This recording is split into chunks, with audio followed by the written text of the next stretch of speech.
और फिर इस आधुनिक युग में विषाद का, डिप्रेशन का कोई एक कारण नहीं है कि बस एक ही कारण हो। अनेक अनेक हैं, बहुत बहुत हैं। इतने कारण कि उनकी क्या बात करनी, उनके संबंध में क्या बोलना, सब जानते हैं। क्योंकि बाहरी जगत से जो संघर्षण होता है, तो उसके संघर्षण से सारे परिणाम व्यक्त होते हैं। भौतिक जगत के सारे परिणाम मन पर आते हैं, मन पर व्यक्त होते हैं, मन पर निकलते हैं। तो जब मन पर निकलते हैं तो वे मन में बड़ी उथल पुथल, बड़ा तूफान, बड़ा झंझावत खड़ा कर देते हैं। इतना कि व्यक्ति की मनुष्य जाति मुश्किल में पड़ जाती है कि अब क्या करें। फिर परिणाम क्या होता है? परिणाम यह होता है कि फिर नींद खो जाती है, खो ही जाएगी। और नींद खोई नहीं, नींद के खोते ही जैसे सब कुछ खो जाता है। और जिस समाज की, जिस राष्ट्र की, जिस व्यक्ति की नींद खोने लगे तो समझ जाना चाहिए कि वह या तो व्यक्ति बड़ा सिद्ध पुरुष है, सिद्ध योगी है, कोई अवतार है, कोई महात्मा है, या फिर कोई बीमार है, कोई मानसिक रुग्ण व्यक्ति है।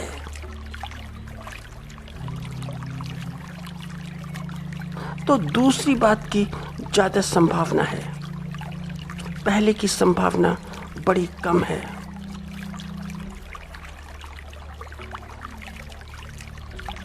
और दुर्भाग्य से व्यक्ति बाहर की दुनिया में ही विचरण करता है, वहीं विचरण की प्रवृत्ति रखता है।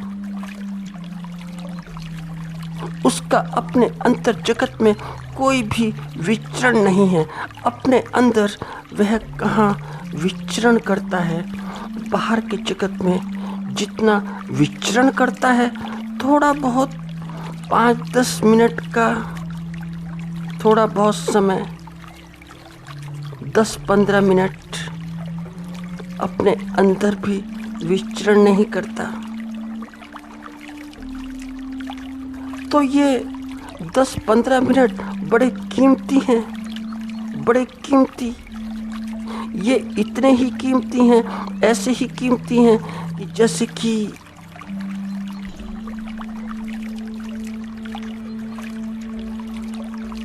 स्नान, जैसे कि स्नान करना। स्नान 5-10 मिनट में हो जाता है, मगर स्नान की ताजगी दिन भर रहती है, पूरे दिन।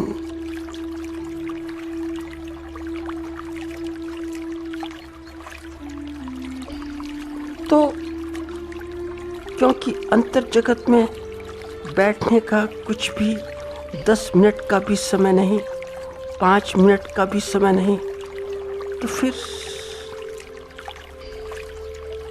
भौतिक जगत से विषाद पैदा होता है, डिप्रेशन पैदा होता है। तो व्यक्ति विषाद में, तो फिर व्यक्ति डिप्रेशन में, और जब विषाद में, डिप्रेशन में, तो फिर उपाय ढूंढता है कि डिप्रेशन समाप्त कैसे हो, विषाद कैसे समाप्त हो। तो फिर चिकित्सक हैं, साइकियाट्रिस्ट हैं, और साइकियाट्रिस्ट भी क्या करते हैं, पिल्स देते हैं, गोलियां देते हैं, दवा देते हैं। उन्हें मालूम है कि दवा की उतनी ही मात्रा होनी चाहिए कि जितनी मात्रा में डिप्रेशन है। वे इसके विशेषज्ञ हैं। मनोवैज्ञानिक इसका विशेषज्ञ नहीं है, लेकिन ये हैं। तो दोनों महत्वपूर्ण हैं। ऐसा नहीं कि साइकोलॉजिस्ट महत्वपूर्ण नहीं या साइकियाट्रिस्ट नहीं, दोनों बड़े बड़े महत्वपूर्ण हैं। दोनों काम करते हैं। तो साइकियाट्रिस्ट देख लेता है कि डिप्रेशन थोड़ा कम हो तो कम दवा, डिप्रेशन ज़्यादा हो तो ज़्यादा दवा। और लगभग सारी दवाएं शरीर और मन दोनों को मंद मंद कर देती हैं। तुम दवाएं लो तो शरीर और मन दोनों मंद मंद पड़ने लगते हैं।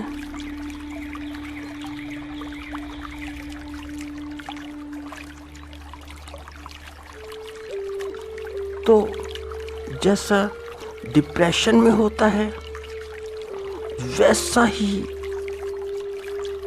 ड्राई ड्रग्स में भी होता है, वैसा ही भांग सुल्फे में भी होता है। तुम ज़्यादा अंतर मत समझना कि इनमें बहुत ज़्यादा अंतर है। अंतर कुछ भी नहीं,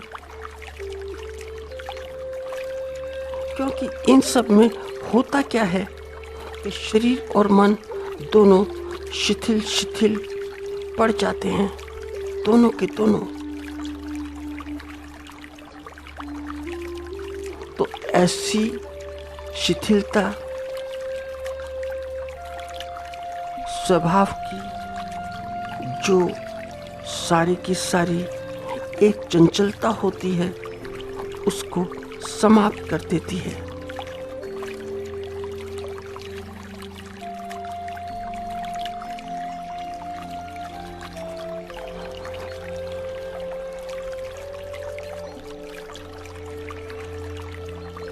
और याद रखना, ध्यान में भी ऐसा ही होता है, ऐसा ही गहरे ध्यान में। मगर तीनों की गुणवत्ता में बड़ा फर्क है, बड़ा फर्क। ध्यान की बात तो छोड़ो, थोड़ी देर के लिए ध्यान की बात तो छोड़ ही दो। तो दवा की बात, तो ड्रग्स की बात,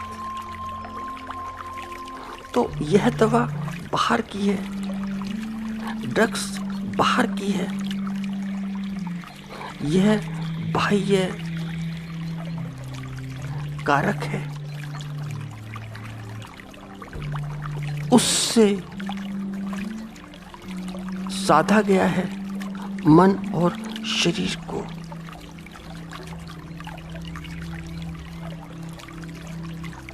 तो फिर इस बात की बड़ी संभावना है कि कहीं आदमी आदी ना हो जाए, और आदमी आदी हो ही जाता है, फिर रोज का हैबिचुअल हो ही जाता है। थोड़ा सा बात को समझते हैं कि जैसे रात में भोजन किया, तो रात में भोजन के पश्चात अक्सर डिप्रेशन की गोलियां खाई जाती हैं, ताकि पूरी रात ठीक असर रहे, ठीक नींद आए, ठीक। और उन गोलियों का असर क्या होता है कि श्वासें धीमी पड़ जाती हैं, धीमी। और श्वासें जितनी धीमी होगी, नींद भी उतनी जल्दी आ जाएगी। तो फिर आंखें भारी भारी होने लगेंगी, लाल लाल, लेटने का मन होगा, सोने की इच्छा होगी, वार्तालाप का बिल्कुल मन नहीं होगा। व्यक्ति ऐसा चाहेगा कि मुझे अकेला छोड़ दो, बिल्कुल अकेला। मगर यह नींद स्वस्थ नहीं है, बिल्कुल भी स्वस्थ नहीं है। ऐसी नींद से जो शरीर है और जो मन है वह तरोताजा नहीं होता है, बल्कि कहना तो ऐसा चाहिए कि और भारी होने लगता है, भारी वजन बड़ा बड़ा बढ़ जाता है।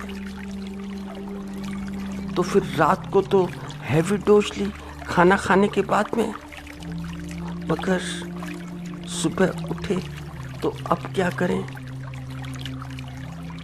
अब तो भारीपन है, क्योंकि सारा शरीर भारी भारी है, सारे शरीर पर हैंगओवर है।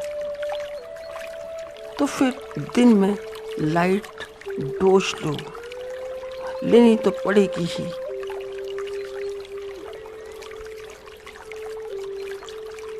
लोगे तो हो ही।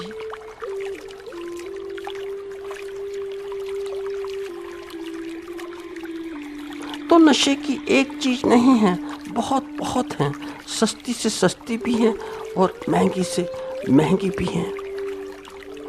तो निर्भर करता है कि व्यक्ति का स्तर क्या है। जैसा स्तर होता है वैसा नशा होता है।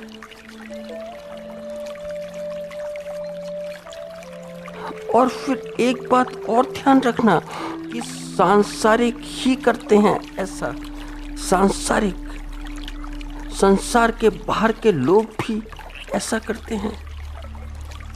वे भी चिलम पीते मिल जाएंगे, भांग खाते मिल जाएंगे। और जानते हो क्यों? तुम्हें आश्चर्य होगा सुनकर कि सब कुछ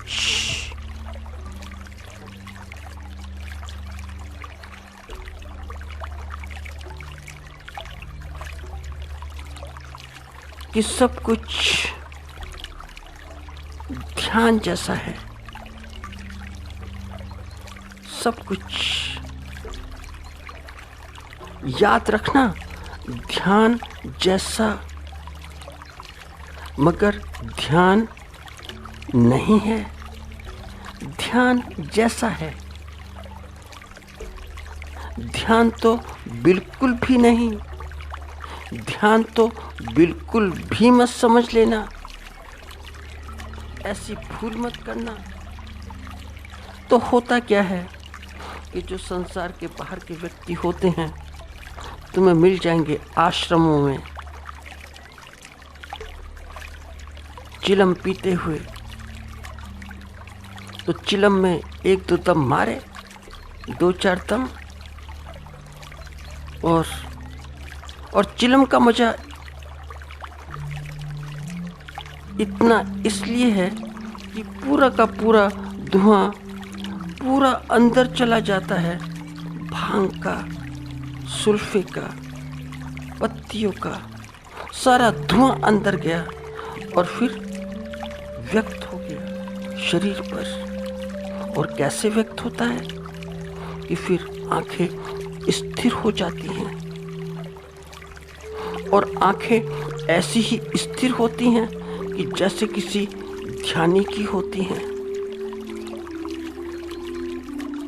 तो श्वासों की गति मध्यम पड़ जाती है, ऐसी ही मध्यम पड़ जाती है कि जैसे कि ध्यान में होता है। तो फिर केंद्र भी खो जाता है, कोई केंद्र नहीं, केंद्र का कुछ अता पता नहीं।